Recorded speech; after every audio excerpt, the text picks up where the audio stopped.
Buenos días, damos inicio entonces a nuestro estudio de Apocalipsis. Sea bienvenido a este espacio en donde nos gozamos escudriñando la palabra. Si ustedes se recuerdan, habíamos hecho un breve paréntesis, pero ya retomamos entonces nuevamente nuestro estudio y nos quedamos en el capítulo 7 de este hermoso libro que, como su nombre lo dice, el libro de las revelaciones y por supuesto de Jesucristo, trae tesoros hermosos a nuestra vida. Así que, por favor, acompáñenme en la lectura, nos vamos a poner en el contexto y el día de hoy, créanme que se sorprenderá acerca de lo que descubriremos leyendo acerca de este número que ha causado tantas y tantas controversias. Así que muchas gracias Leonardo Sarabia por estarnos viendo desde América del Sur, bienvenido y bienvenidos a cada uno de ustedes que se van sumando y a quienes nos ven después en diferido, también reciban un abrazo fuerte, muchas gracias por estar siempre en la expectativa de nuestros estudios y claro, vamos a platicar el día de hoy brevemente acerca de los acontecimientos que se han registrado en Israel. Pero para comenzar, entonces demos paso a nuestra lectura del libro de Apocalipsis capítulo 7. Comencemos entonces y dice así: Después de esto vi a 4 ángeles en pie sobre los 4 ángulos de la tierra, que detenían los 4 vientos de la tierra para que no soplase viento alguno sobre la tierra, ni sobre el mar, ni sobre ningún árbol. Vi también a otro ángel que subía de donde sale el sol y tenía el sello del Dios vivo. Recuérdese usted que hemos estado platicando acerca del Shahar, también platicamos acerca de la implicación teológica que tiene precisamente el hecho de señalar la salida del sol desde el oriente. Y esto, claro, habla del Kerem, es decir, desde la eternidad. Las salidas del Señor son desde el Kerem, es decir, desde la eternidad para la eternidad. Así que vea usted todas las implicaciones teológicas que tienen todas estas figuras, porque claro está, usted y yo hemos recorrido ya 7 capítulos del libro de Apocalipsis y nos hemos dado cuenta que en todos los casos este es un libro cuyo lenguaje es propiamente simbólico. Bienvenido Vicente Cepeda hasta México, un abrazo fuerte, gracias por estar conectado con nosotros. Y bien, continuamos con nuestra lectura, estamos capítulo 7, el libro de Apocalipsis, verso 3, diciendo: no hagáis daño a la tierra, ni al mar, ni a los árboles, hasta que hayamos sellado en sus frentes a los siervos de nuestro Dios. Y es muy importante, por favor, que empecemos a hacer este backup en nuestra mente. Recuérdese usted que en nuestras semanas anteriores de estudio estuvimos platicando acerca de lo que quería decir el sello en la frente. Y por supuesto hablamos de la Tav, nos fuimos a los textos de Zacarías y de Ezequiel y ahí hicimos un repaso de la letra Tav y las implicaciones que esto tiene. Hablamos también acerca del abecedario, de la iconografía del abecedario hebreo, platicamos acerca del abecedario fenicio, de la lengua hebrea, es decir, hemos platicado de toda la culturalidad que envuelve a estas escrituras, porque es importante tenerlo todo fresco para cuando nosotros ya empecemos a descifrar el mensaje para estos tiempos. Bienvenida Dianita Rodríguez, Elvira Garrido, Saúl Hernández, Anabel Ardón, cada uno de ustedes sean bienvenidos, muchas gracias por estar ya conectados. Así que sigamos con nuestra lectura, por favor, pero mantenga en mente acerca del sello que habla la palabra. Recuérdese usted que, por supuesto, hablábamos de la cruz y la cruz representa el pacto que es superior, el pacto que es la culminación de todo lo que se había anunciado en el Antiguo Testamento y que fue revelado en el único que es digno, Jesucristo nuestro Señor, que murió colgado en una cruz. Así que la señal de la cual están hablando acá y que se refiere explícitamente a la letra Tav, se refiere a ese pacto de sangre. Bienvenida Johnny de Soberanis, un abrazo para ti, qué alegre que estés con nosotros. Y continuamos. Verso 4, Apocalipsis 7. Y oí el número de los sellados, 144,000 sellados de todas las tribus de los hijos de Israel. Y en su momento obviamos el número 144,000 del cual vamos a hablar el día de hoy. Pero hicimos énfasis en entender qué diferencia hay entre los hijos de Jacob y las tribus de Israel. Y yo procedo a leerle. Verso 5. De la tribu de Judá, 12,000 sellados. De la tribu de Rubén, 12,000 sellados. De la tribu de Gad, 12,000 sellados. De la tribu de Aser, 12,000 sellados. De la tribu de Neftalí, 12,000 sellados. De la tribu de Manasés, 12,000 sellados. De la tribu de Simeón, 12,000 sellados. De la tribu de Leví, 12,000 sellados. De la tribu de Isaacar, 12,000 sellados. De la tribu de Zabulón, 12,000 sellados. De la tribu de José, 12,000 sellados. De la tribu de Benjamín, 12,000 sellados. Y claro, usted y yo ya entendimos por qué no aparece Dan e hicimos una búsqueda en la crítica textual, y recordará usted entonces cuál es la aclaración de este verso. Si usted no lo ha podido ver, por favor vea los videos anteriores y ahí encontrará la respuesta. Nos tomamos algún tiempo para poder llegar a esta conclusión. Así que vemos que habla de estos 12,000 sellados de cada una de las tribus. Pero si nos vamos al texto literal, entonces entendemos que solo se refiere a las 12 tribus de Israel. ¿Qué pasó aquí entonces con la promesa del Señor cuando le dijo a Abraham que su descendencia sería mayor que las estrellas del cielo y que el polvo de la tierra, y que en él serían benditas todas las familias, vea usted, todas las familias de la tierra, y de él también tomarían nombre? Véngase conmigo y así nos incluimos desde el principio en este mensaje. Véngase como siempre, por favor, a la carta de Gálatas, por supuesto, en el capítulo 3 y el verso 29, y dice así: y si vosotros sois de Cristo, ciertamente linaje de Abraham sois, y herederos según la promesa. Así que esto va para usted y para mí. ¿Y quiere corroborarlo? Véngase por favor conmigo al texto de Apocalipsis, vamos a ver, Apocalipsis 21. Y dice, vamos a comenzar en el verso 16, hablando, la ciudad se halla establecida, hablando por supuesto de la Nueva Jerusalén. Dice, la ciudad se halla establecida en un cuadro y su longitud es igual a su anchura. Y vea usted luego vamos a ir entendiendo todos estos textos, pero hágame el favor de ir siendo muy acucioso con todos y cada uno de las descripciones que estamos dando. Porque vea usted que dice que esa ciudad es cuadrada, es totalmente o más bien cúbica. Y le repito, la ciudad se halla establecida en cuadro y su longitud es igual a su anchura. Y él midió la ciudad con la caña, 12,000 estadios. Vea usted la palabra, otra vez 12,000. ¿Se recuerda cuántos eran los sellados allá? La longitud, la altura y la anchura de ella son iguales. Y midió su muro 144 codos de medida de hombre. Vea usted, 144. Por supuesto, cuando lleguemos a este capítulo, nos vamos a dar gusto con las explicaciones. El material de su muro era de jaspe, pero la ciudad era de oro puro, semejante al vidrio limpio. Y los cimientos del muro de la ciudad estaban adornados con toda piedra preciosa. El primer cimiento era jaspe y el segundo zafiro. El tercero ágata y el cuarto esmeralda. ¿Recuerda usted cuando subió Moisés? ¿Se acuerda? Y cuando comieron y el piso parecía también usted y yo lo platicamos cuando estudiamos acerca de la teología de la Merkabá. Hablamos del zafiro y hablamos de todo esto. Verso 20. Y el quinto, ónice, y el sexto, cornalina, el séptimo, crisólito, y el octavo, berilio, el noveno, topacio, y el décimo, crisopraso, el undécimo, jacinto, y el duodécimo, amatista. Pero vea usted, verso 21, las 12 puertas eran 12 perlas. Cada una de las puertas era una perla, y la calle de la ciudad era de oro puro, transparente como el vidrio. Vea usted que es implícito, si estamos hablando de estas 12 puertas, por supuesto se refiere a los 12 hijos de Jacob, cada una llamada por nombre.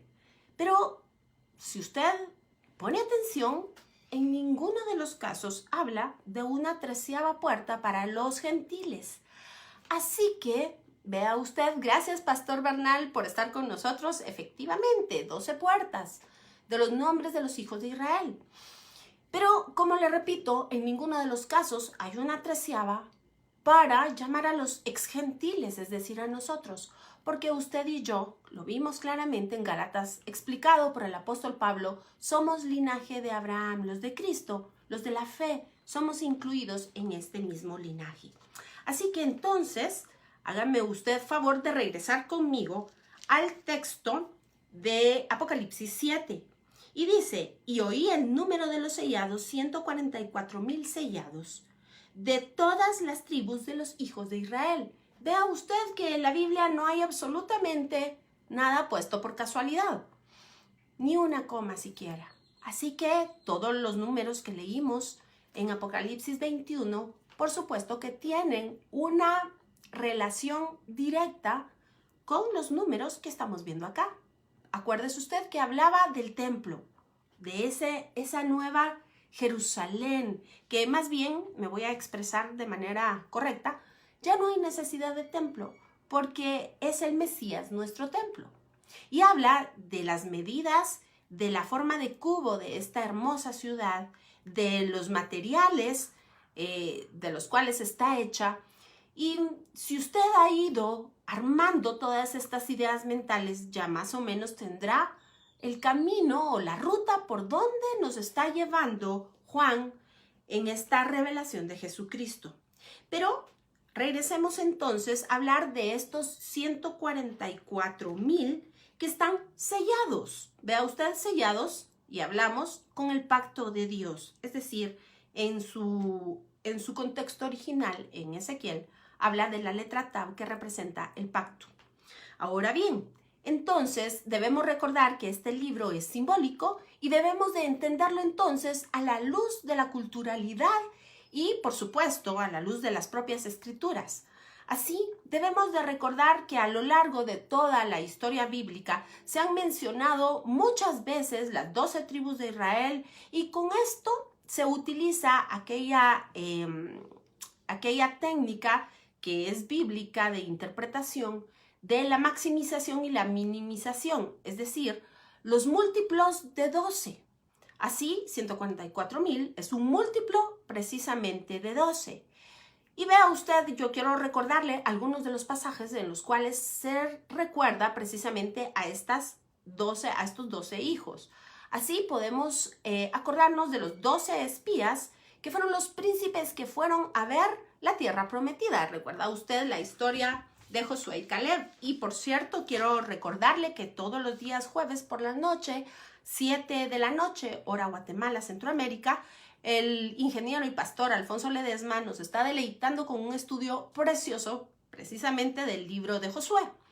Pero regresando entonces, además podríamos recordarnos de los 12 príncipes que son llamados justamente para servir en el tabernáculo. ¿Se recuerda cuando hablamos de levantar la cabeza y lo que esto representa? No es un censo, sino es un llamado al servicio en el tabernáculo.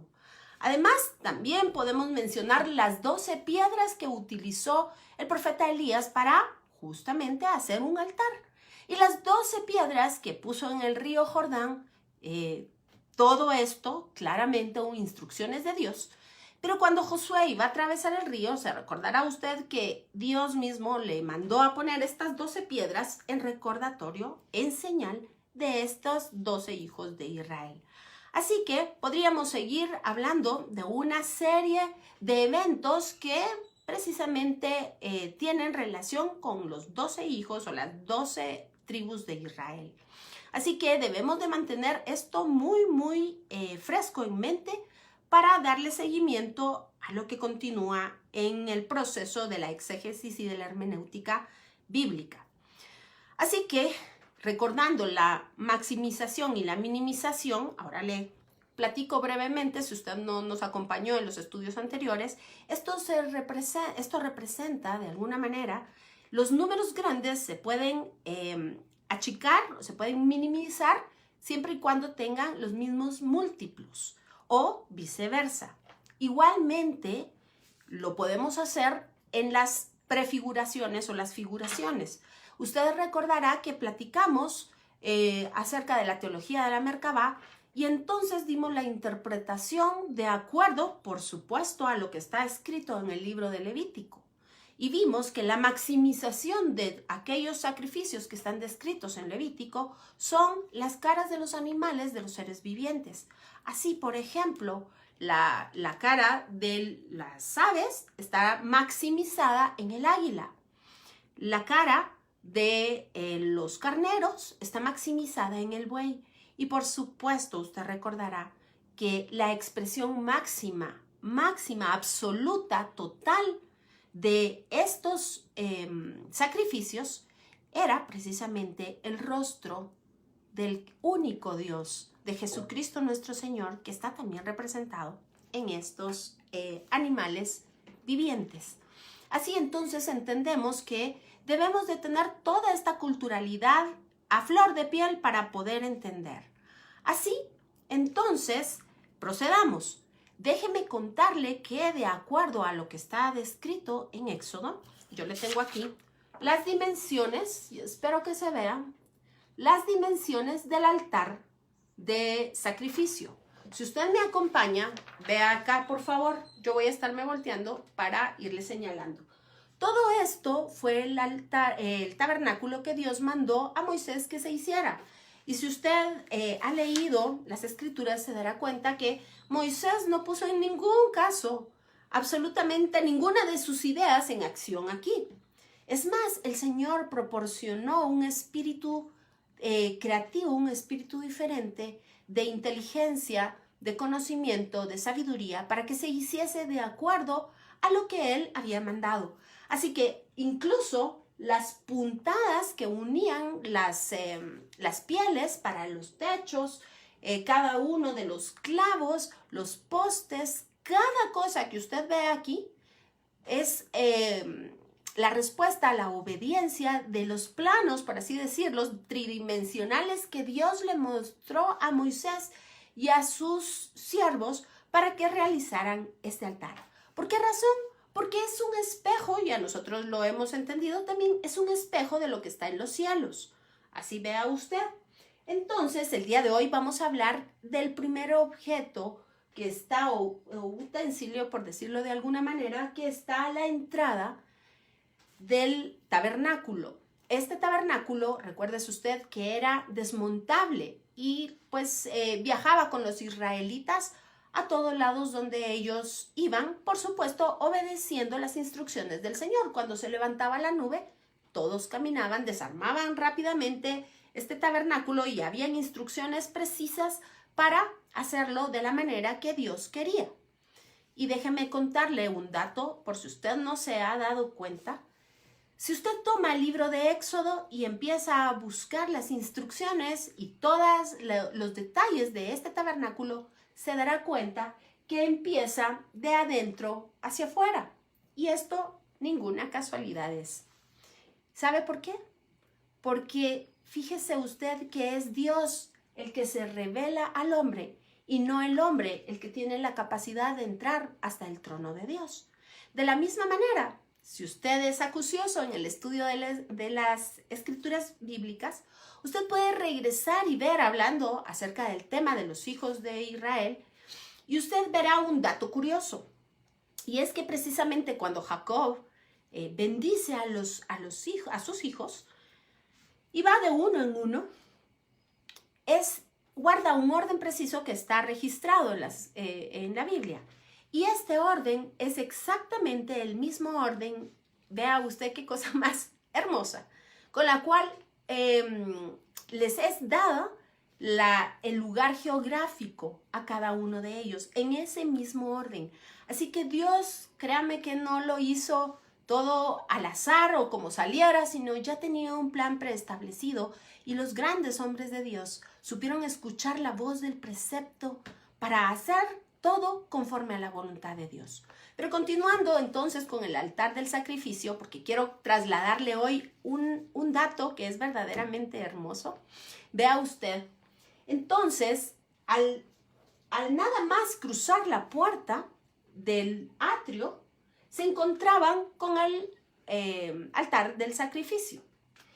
Y para que usted lo pueda ver, por supuesto, era aquí donde sacrificaban, hacían los holocaustos para el Señor. A la par se encontraba un lugar donde se ataba el cordero, ahí se le quitaba la vida. Usted sabe que tenían horas para todo esto y maneras de hacerlo. Hay todo un protocolo que está declarado en la Biblia para hacerlo. ¿Y sabe por qué?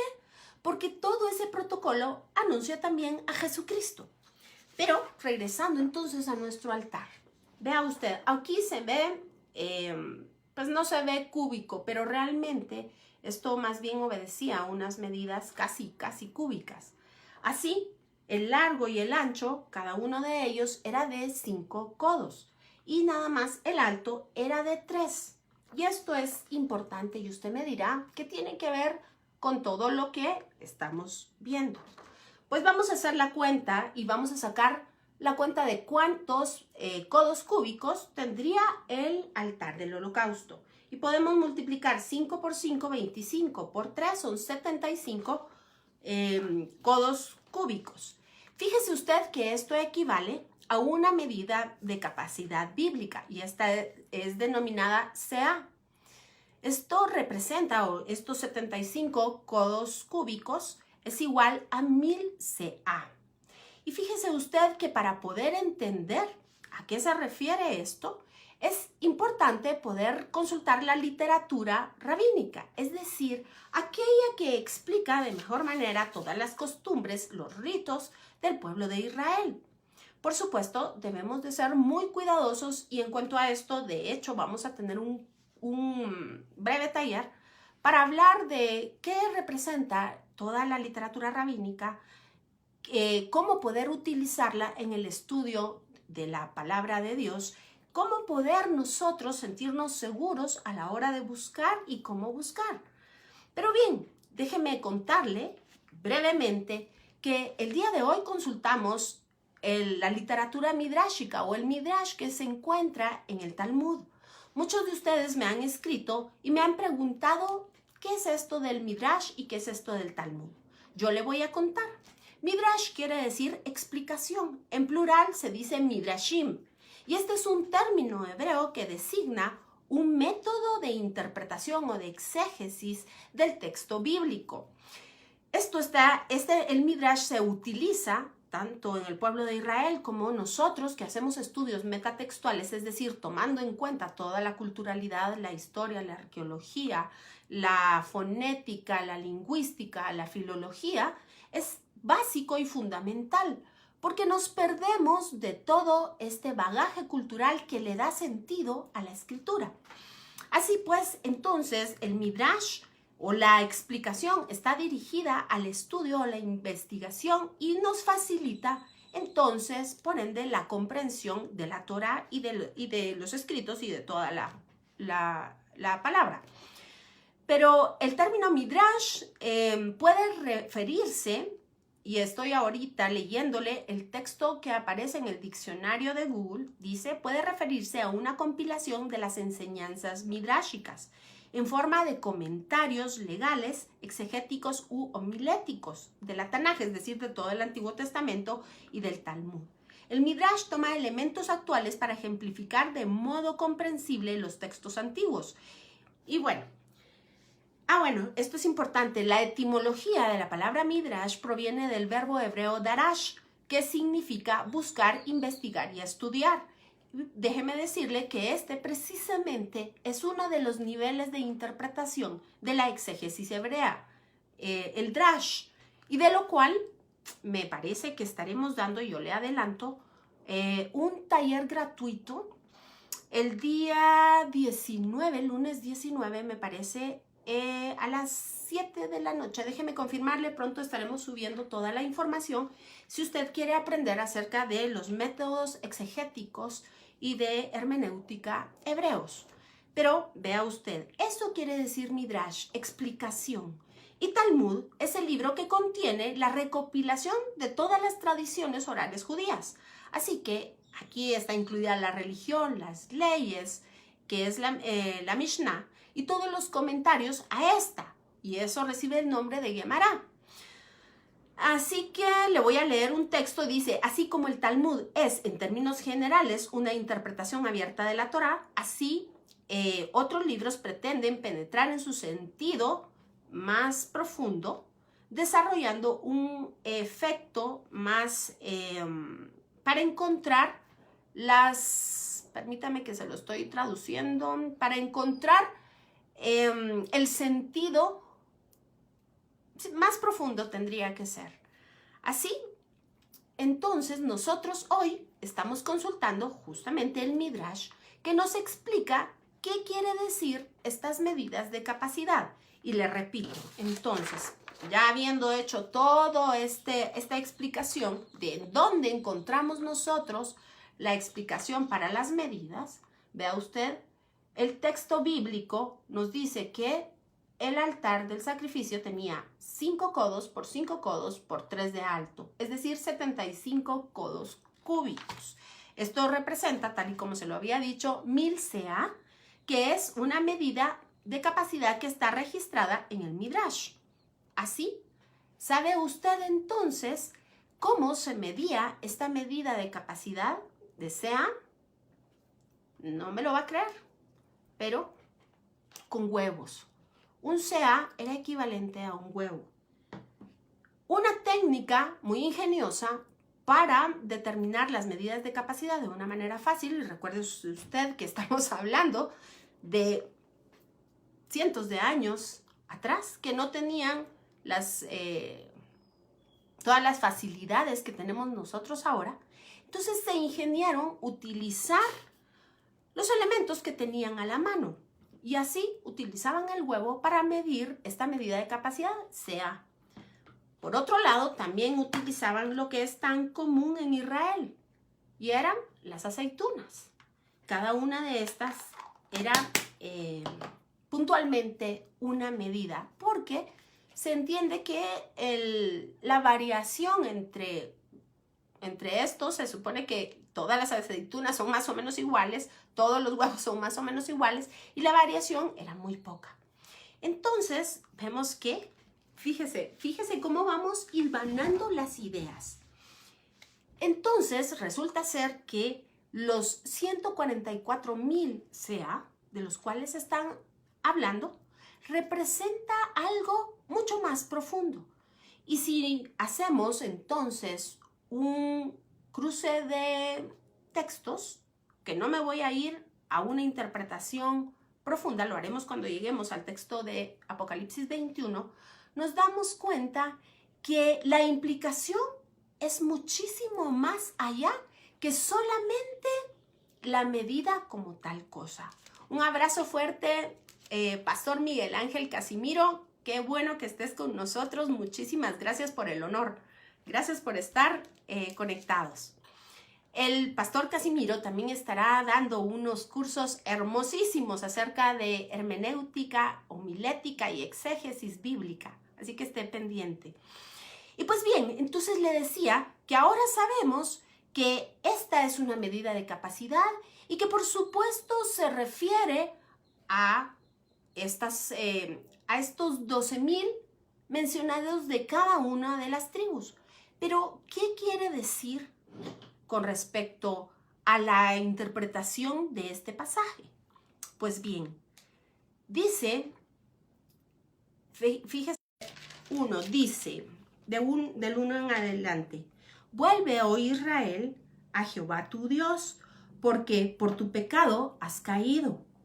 Llevad con vosotros palabras de súplica, y volved a Jehová y decidle, quita toda iniquidad y acepta el bien, y te ofreceremos la ofrenda de nuestros labios.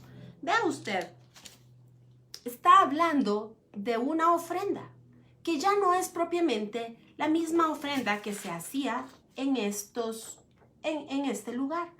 Recuérdese usted que después de cuando el pueblo de Israel entró al lugar de la tierra prometida, y fue con Salomón, el rey Salomón se edificó un templo. Y por supuesto había también un lugar para el holocausto. Pero en el año 70 sabemos que quedó destruido este lugar. Así que ahora, y basados en este texto de Oseas 14, han entendido los sabios que ya no se pueden hacer sacrificios, está prohibido porque ya no hay templo. Pero ahora dicen ellos que las oraciones equivalen al sacrificio de los bueyes y de los toros. Así que, entendiendo nosotros y a la luz de nuestro Mesías, sabemos que el sacrificio perfecto fue llevado a cabo precisamente por él. Pero la palabra dice que nuestras oraciones son precisamente eso, como olor fragante que se levanta delante de él. Así que vea usted cómo todo va teniendo sentido. Podríamos decir así, que estos 12,000 de cada tribu, que en su momento fueron, que estaban ahí, que había un tabernáculo, que había un lugar de sacrificio, que era palpable, que era literal, hoy día representan con la destrucción de este lugar, con la destrucción del lugar del sacrificio, de una manera más amplia, a todos nosotros, usted y a mí, que estamos diseminados por todo el mundo y que somos de la misma fe del Mesías. Así que, ¿cómo podemos entenderlo? Pues claro, vamos a la palabra para ver si es cierto lo que yo le estoy diciendo.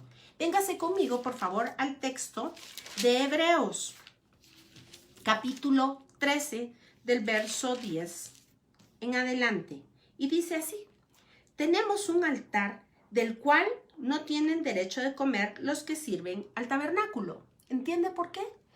Porque los que servían en el tabernáculo, por supuesto, pongámonos entonces ahora en la máquina del tiempo y viajemos, y el autor de la carta a los hebreos estaba escribiendo esto cuando el templo estaba en pie. Y por supuesto, los que estaban sirviendo en el templo no les había sido dada la revelación de Mashiach, de Jesucristo.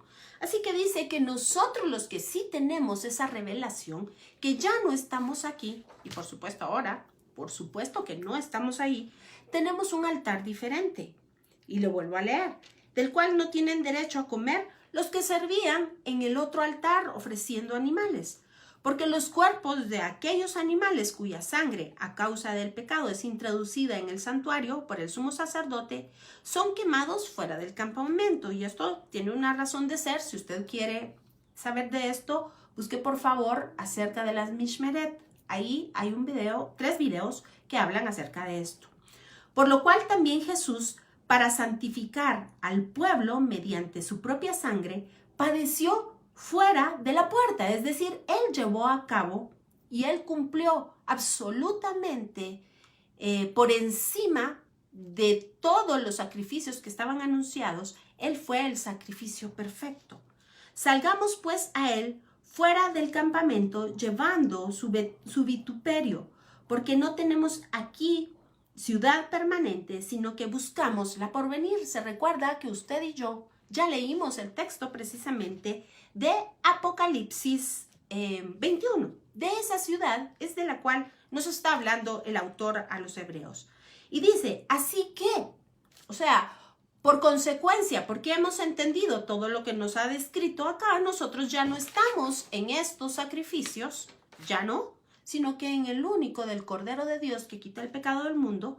Ahora entonces ofrezcamos siempre a Dios por medio de él. Vea, ofrezcamos siempre a Dios por medio de él. No podemos entrar si no es por medio de Jesucristo.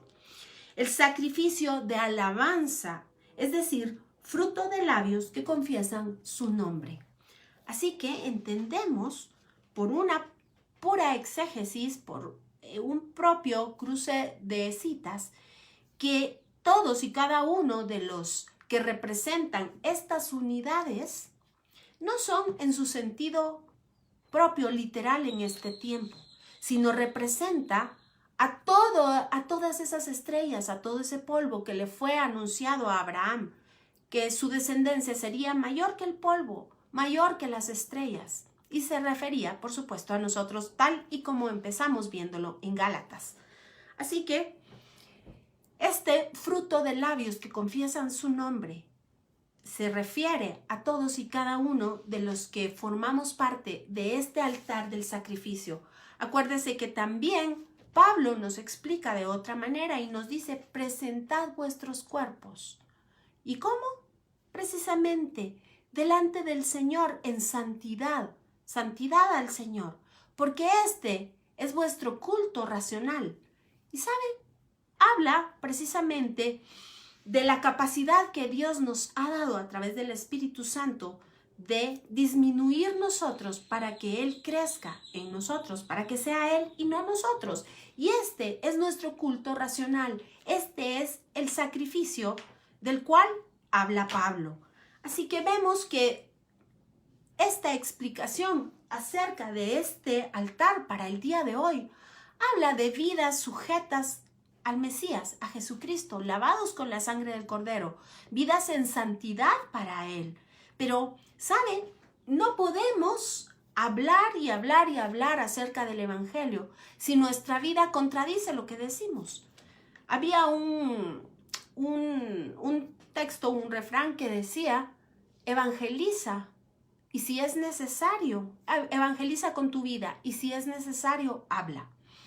Y es que debemos de ser coherentes y por eso es importante entender que nosotros debemos de poner nuestra vida en sacrificio como holocausto delante del Señor, disminuyendo nosotros y entonces al menguar nosotros, Él crecerá en nosotros. Bástate mi gracia, explica Pablo, porque mi poder, dice el Señor, se perfecciona en tu debilidad.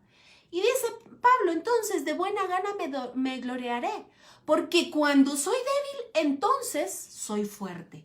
Así que vea usted, todo está contemplado dentro de estas hermosas escrituras. Así que este remanente es el remanente que el Señor se ha guardado para sí, de generación en generación. A partir de Abraham, el Señor siempre ha tenido cuidado de apartar un pueblo santo. ¿Se recuerda usted cuál es la promesa? Véngase conmigo que yo se lo recuerdo. Véngase por favor al texto de Éxodo 19, versículo 5. Y dice, ahora pues, si diereis oído a mi voz y guardareis mi pacto, vosotros seréis mi especial tesoro sobre todos los pueblos, porque mía es toda la tierra, dice el Señor.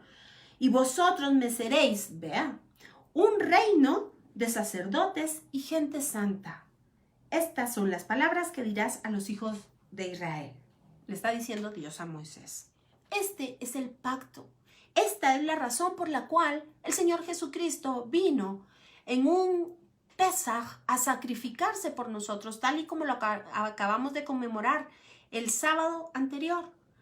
Precisamente Jesús vino a pagar la deuda que teníamos para que pudiésemos ser tomados, para que pudiésemos ser apartados, libertados y sellados con Él, para que fuésemos entonces este pueblo diferente, este pueblo especial, al que Él llama especial tesoro, pero además al cual le entregaría el Señor ese sacerdocio.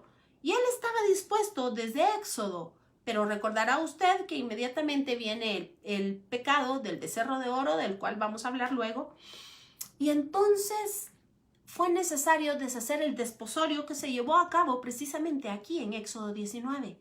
Pero el pacto, nos explica la carta a los Hebreos, fue hecho nuevamente bajo mejores promesas, bajo en un mejor lugar, en el santuario celestial, en un mejor altar, pero por sobre todo con un muchísimo mejor sumo sacerdote y una excelente y mejor ofrenda, Jesucristo mismo. Así que Él volvió a tomarnos y Él volvió a apartarnos. Y por eso nuestra vida debe de ser precisamente eso, coherente con lo que hablamos, coherente con lo que decimos. Déjeme decirle que la palabra es clara cuando dice que nosotros somos esas últimas cartas que la gente aún lee. Porque ven cómo nos comportamos, porque ven lo que hacemos, si es coherente con lo que decimos, si lo que creemos es lo que gobierna nuestra vida, si verdaderamente nuestra vida está sujeta a Cristo Jesús. Así pues, entonces, véngase conmigo y yo le voy a mostrar el texto precisamente de Romanos capítulo 1. Perdón, es Romanos 12, verso 1, eso sí. y dice de la siguiente manera. Así que, hermanos, os ruego que por las misericordias de Dios, que presentéis vuestros cuerpos en sacrificio vivo, santo, agradable a Dios, que es vuestro culto racional. Y aquí, aunque no me voy a meter a toda la explicación de acuerdo a la lingüística griega, déjeme decirle que el español suena precioso, pero se queda chiquitito, chiquitito, chiquitito. Pero dice, hermano, os ruego que por las misericordias, es decir, no es por la capacidad suya ni la mía, sino las misericordias se refieren a todas las características que están expuestas en el libro de Levíticos. Ese, por lo tanto, se llamaba y se llama hasta el día de hoy el libro de las misericordias, porque efectivamente todos esos sacrificios, toda esa descripción pedagógica que habla de todos y cada uno de los utensilios del templo, de las ubicaciones del templo y del tabernáculo, de la forma del sistema levítico, apuntan a Jesús. Y a eso se refiere las misericordias del Señor.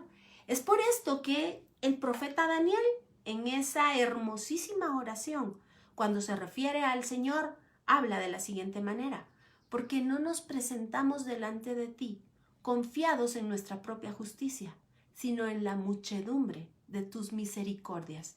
Y por supuesto, esta muchedumbre de misericordias de las cuales habla el profeta Daniel se refiere al sacrificio de Jesucristo en la cruz, que cumple con absolutamente todo lo descrito en el libro de Levítico y que se explica en el libro o en la carta a los Hebreos, razón por la cual la estamos estudiando todos los días martes. Y si usted no la ve con nosotros, no ha estado con nosotros, lo invitamos a que se conecte y que pueda entender esta muchedumbre de misericordias.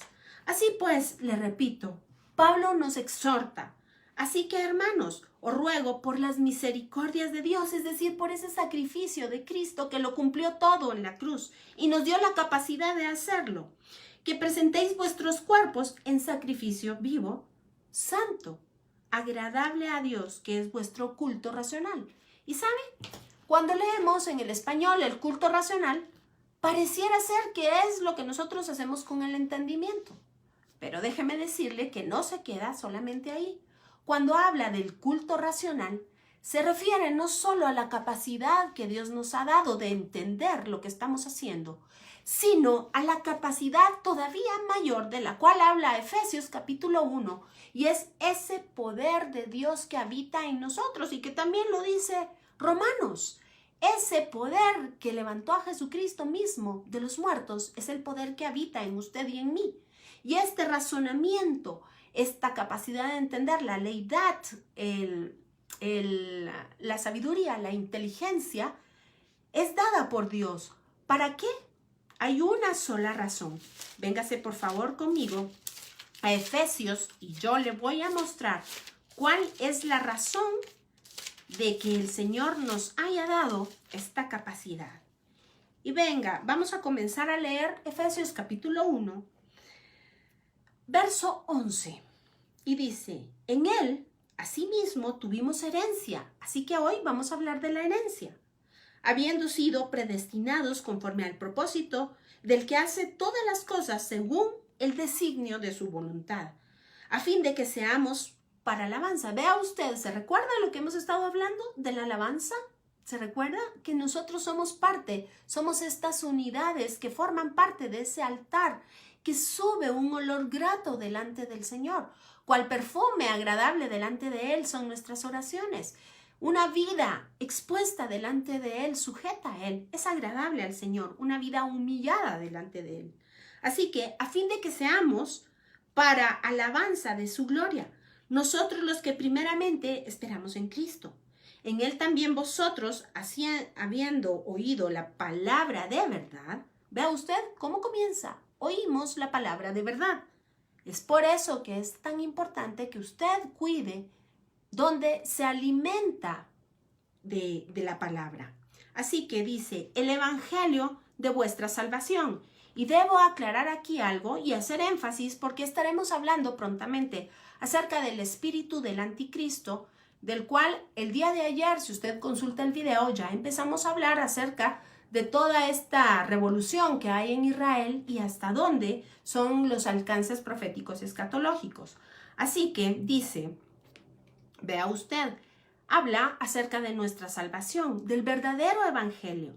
Y habiendo creído en él, fuiste sellados con el Espíritu Santo de la promesa, que es las arras de nuestra herencia hasta la redención de la posesión adquirida para alabanza de su gloria. Y continuamos, verso 15. Por esta causa también yo, habiendo oído de vuestra fe en el Señor Jesús y de vuestro amor para con todos los santos, no ceso en dar gracias por vosotros, haciendo memoria de vosotros en mis oraciones. Y ponga atención a partir del verso 17. Para que el Dios de nuestro Señor Jesucristo, el Padre de gloria, os dé espíritu de sabiduría y de revelación en el conocimiento de Él. Esta es la razón por la cual Él nos ha sellado con el poder del Espíritu, el Ruach HaKodesh, el poder propio de Dios, el Espíritu mismo que levantó a Jesús de los muertos, que como le decía en Romanos, mora en nosotros. Continuemos, verso 18. Alumbrando los ojos de vuestro entendimiento para que sepáis cuál es la esperanza a que Él os ha llamado. Y esto es precisamente de lo que estamos hablando, esa herencia, la esperanza, esa nueva Jerusalén, esa tierra prometida, a la cual usted y yo hacemos bien en permanecer firmes en la esperanza de recibirla. Y dice, ¿y cuáles las riquezas de la gloria de su herencia en los santos? ¿Y cuál la supereminente grandeza de su poder para con nosotros los que creemos según la operación del poder de su fuerza, la cual operó en Cristo, resucitándole de los muertos y sentándole a su diestra en los lugares celestiales? Vea usted qué esperanza más hermosa a la cual hemos sido llamados. La palabra del Señor es sí y amén. Y Él claramente dijo que todo pasará, cielos y tierra pasarán, mas su palabra permanece. Así que tenemos la confianza, la certeza de que nos espera un tiempo hermoso, una eternidad delante de la presencia del Señor. Vea usted cómo es de importante entender entonces la culturalidad, la metatextualidad de las escrituras, del texto bíblico, para poderle dar una interpretación correcta, adecuada a lo que estamos estudiando. Así que cuando usted vea este texto de los 144,000, recuérdese que en algún momento fue una manera literal, pero que el día de hoy nos está hablando a usted y a mí, porque las escrituras son claras y hemos sido injertados en ese olivo contra toda naturaleza. Pero el Señor, por medio de sí mismo, nos injertó y nos dio vida eterna. Así que hablar de este altar de sacrificio es hablar de todos aquellos que tienen su vida sometida, aquellos que somos esclavos por amor al Señor Jesucristo. Los que cambiamos de dueño, de esos estamos hablando. De aquellos cuyos labios confiesan el nombre que es sobre todo nombre, el nombre de Jesús, Yehoshua HaMashiach, Jesús nuestro Dios. Y que por supuesto, y ponga mucha atención porque esto quiero dejarlo como plataforma para lo que estudiaremos en breve. Esto que estamos viendo, esta marca que ha sido puesta en nuestra frente, que habla del pacto de que el Señor estableció con nosotros, al cual nosotros entramos, por supuesto. Estas vidas sometidas, estos labios que confiesan el nombre, estos que permanecen orando y clamando, como lo vimos en Oseas, estos que permanecen siendo alabanza para la alabanza del nombre del Señor. Vea usted que será la antítesis de lo que se ha llamado la marca de la bestia. ¿A qué me refiero? Por supuesto, a las Escrituras. Recordará usted que en todos los casos hemos visto que la batalla y el enemigo, el acérrimo enemigo del pueblo de Israel, es precisamente aquel que se ha levantado de tiempo en tiempo en contra de Dios, de todo lo que se llama Dios, y por supuesto en contra de las Escrituras. ¿Cómo lo sabemos? Vamos por favor al texto de Daniel. Véngase conmigo y ya con esto vamos a ir terminando nuestro estudio. Véngase conmigo por favor al texto de Daniel capítulo 7 verso 25. Y vea usted porque habla precisamente del espíritu del anticristo. Y déjeme decirle que cuando se habla del Ruaj, en el término de la cosmovisión o como un tecnicismo teológico, se refiere al poder, al viento, al poder, al espíritu. Se puede traducir de cualquiera de las maneras. Así que cuando hablamos aquí del Ruaj, del anticristo, se refiere al poder que lleva a todo lo que le voy a leer. Verso 25. Y hablará palabras contra el Altísimo, y a los santos del Altísimo quebrantará, y pensará en cambiar los tiempos y la ley. Y vea usted, los tiempos se refiere a las Moadim del Señor, es decir, lo que está descrito en Levítico 23, las fiestas de Santa Convocación. ¿Por qué razón? Porque ese es el espíritu de la profecía que habla de Jesucristo. Si nosotros lo estudiamos y lo entendemos, vemos que hay fiestas que ya fueron cumplidas en la persona de Jesucristo en su primera venida y otras que están próximas a cumplirse, muy próximas, y que son precisamente, yo le digo, la columna vertebral de todas las escrituras, porque sobre ellas descansan todos los tiempos proféticos y escatológicos de ellas. Y la ley, es decir, la Torá, que por extensión, entendiendo que es una mala traducción utilizar la palabra ley, sino más bien debiese utilizarse como instrucción, podemos hacer referencia, tal y como lo hizo Pablo en la carta a los Romanos, y hablar en su momento, él hablaba de la enseñanza o la instrucción refiriéndose a la Tanaj, en sentido extendido, amplio. Pero nosotros, comprendiendo que es la enseñanza de Dios, podemos utilizar ahora este término desde Génesis hasta Apocalipsis, la enseñanza de Dios. Así que todo aquello que se levante en contra de la enseñanza de Dios, como sucedió con Amalek, con Amán, como ha sucedido de reino en reino, porque así está establecido, así nos lo anunció el Señor en Génesis. Si usted no ha visto la explicación precisamente de la festividad de Purim, ahí hablamos más detenidamente acerca de este espíritu que se levanta en contra de las escrituras, del conocimiento de Dios, del verdadero evangelio.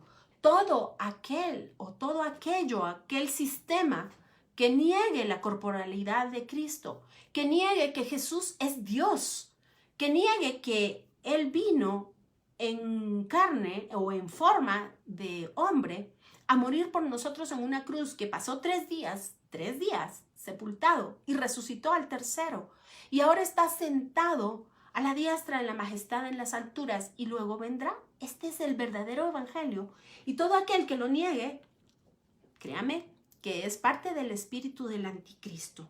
Así que hay que tener mucho cuidado, y no me estoy refiriendo a una persona, por supuesto, me estoy refiriendo al sistema, a los poderes, aquello que lleva a multitudes a estar en contra del conocimiento del único y verdadero Dios. Así que de todo esto estaremos hablando. Recuérdese usted que ya nos falta poco para llegar al capítulo y al famoso verso acerca del 666. ¿Qué quiere decir esto? Lo vamos a abordar desde, por supuesto, las letras hebreas, lo vamos a abordar desde la gematria, es decir, desde el valor numérico de estas y, por supuesto, desde la culturalidad. Así que, así, pastor, efectivamente, lo mismo que fue será. Así está descrito en la palabra y así será. Así que no negamos, probablemente, muy probablemente estemos ya cerca de poder ver alguna persona que tomará este lugar. Pero recuérdese que Pablo no lo dice claramente, no lo explica Pedro. Este espíritu ya está funcionando, el espíritu de la iniquidad, el espíritu del anticristo, el espíritu, por supuesto, de contradecir las escrituras. Esto ya está actuado desde Génesis. Así que no le asuste a usted que en estos últimos tiempos, tal y como está descrito en la Biblia, se vea de una manera más, ¿qué le puedo decir? Expuesta, de una manera más evidente, una manera más sin ningún tipo de recato ni vergüenza? Claro que sí. Podemos ver cuánto líder se ha levantado hablando acerca de más bien las añadiduras y no del Dios y el sacrificio que hizo para podernos injertar y a causa de eso darnos las añadiduras. Podemos ver cómo se niega la deidad de Cristo al estudiar textos fuera de contexto. Podemos ver cómo es ahora más importante pasar el canasto para recoger el diezmo y las ofrendas que verdaderamente predicar un evangelio de arrepentimiento y de gratitud. Así que estamos en tiempos verdaderamente importantes, estamos en tiempos delicados. Y claro, usted y yo hemos sido llamados a ser ese remanente santo, a ser esta unidad que conforma ese altar, clamando, orando, intercediendo, pero por sobre todo con vidas sujetas al Señor. Así que, por mi parte, yo me despido, ya estamos en tiempo. Por favor, si hay alguna duda, alguna inquietud, no dude en escribirme, esté atento, estamos prontos a subir la calendarización para el mes de abril. Tendremos talleres y seminarios gratuitos para todos ustedes. Por favor, compartan nuestra información, por favor, compartan nuestros estudios si son de bendición para usted y también haga llegar nuestra información de los próximos cursos y de los talleres que tendremos, porque créanme que serán verdaderamente enriquecedores. Así que el Señor le bendiga. Lo esperamos el día de mañana por la noche, 7 de la noche, hora Guatemala, Centroamérica, 8 de la noche, hora Central, México. Y tendremos ese estudio precioso a cargo del pastor y del ingeniero Alfonso Ledesma, así que no se lo pierda porque está hermoso. Muchísimas gracias.